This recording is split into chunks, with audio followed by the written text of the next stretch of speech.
I mean, folks, here's the thing. I truly don't think that any of these people who say they support socialism or open to the idea of it, or, you know, you see these young people walking around with these feel the burn stickers or whatever, I don't think any one of them truly knows a damn thing about socialism.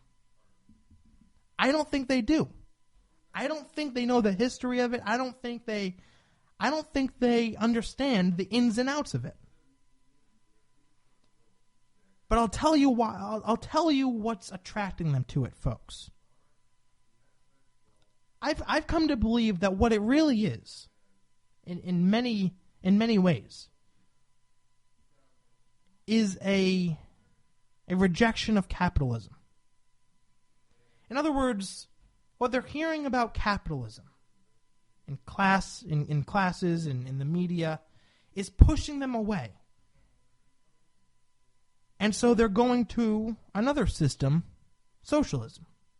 And, you know, I've talked about the rest of it, too. There's a whole other component about, you know, the fact that they feel they're victims and they feel that, you know, the odds are stacked against them. I think all of this kind of combines to explain this new trend towards socialism among young people. They've been taught, they've been indoctrinated to believe that capitalism is unfair, that capitalism is oppressive, that capitalism is evil, that capitalism exploits people. This is what they believe. And so, as this poll survey shows, they find socialism more favorable. 43% are accepting of socialism. 43% of people in my generation. And yet, you know what's ironic, folks? Young people are some of the biggest beneficiaries of capitalism in this country. They are. How many young people out there have their iPhones out in the middle of class? How many young people out there are constantly talking about phone upgrades, the new features on the new iPhone, the new features on the new Android?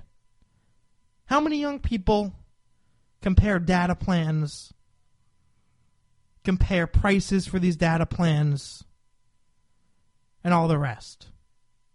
How many young people out there own a gaming system? How many times have you heard young people, maybe not our older, or the older people in the audience, but certainly the younger people in this audience have heard other people in our generation comparing gaming systems. All PlayStation 4 is better than Xbox because of this. Well, Xbox has this feature and PlayStation doesn't have this feature.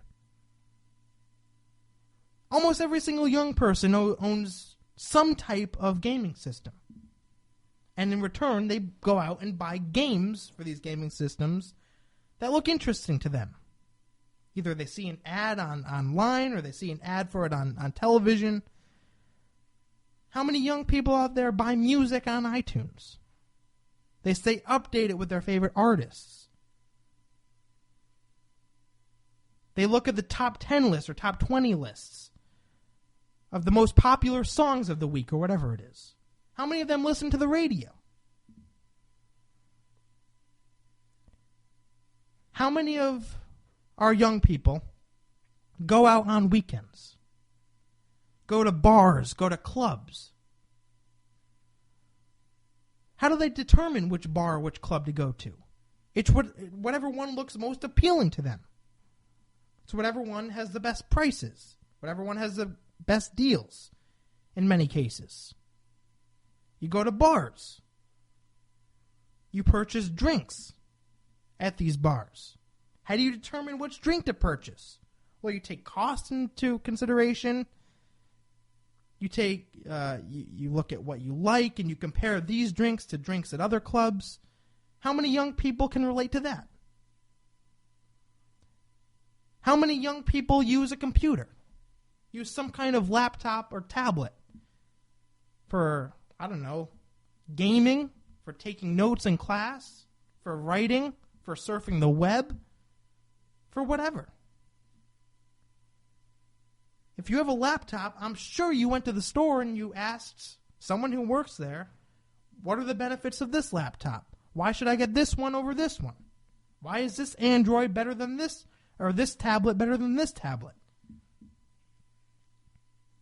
Virtually every single young person has some kind of social media account.